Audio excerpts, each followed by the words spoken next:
In this video, we talk about how to stay on time with your turns for West Coast Swing.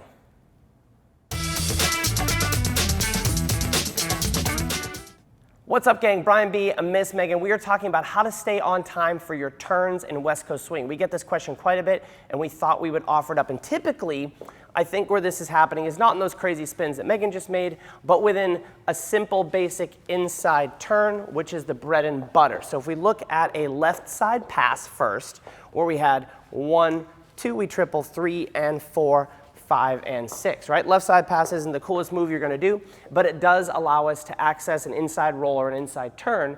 1, 2, 3, and 4, 5, and 6. And what's happening in turns like this is I think the followers are not creating enough speed. So we're going to discuss a couple of basic things to allow you to turn faster and stay on time with your pattern. Now, there's lots of other things that could go on with a turn. There could be problems with the arms. There could be problems with the footwork. There could be problems with the balance. So we have resources for all that stuff, and it's difficult to link every single one up. So we created a West Coast Swing ebook. It's the ultimate resource for West Coast Swing dancers.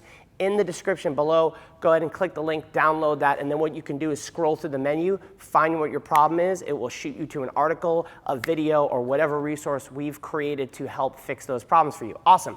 So let's talk about a couple basic things. Number one, we've probably all been taught a prep. 1, 2. So the leader is supposed to prep or prepare you for a turn.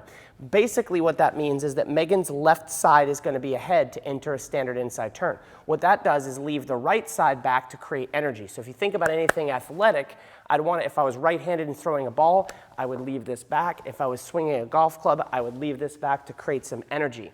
So whose responsibility is that?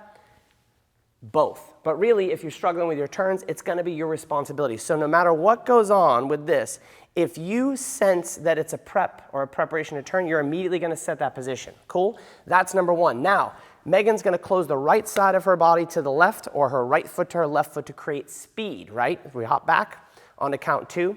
So you're going to create speed by flying that right side too as you land on your right foot.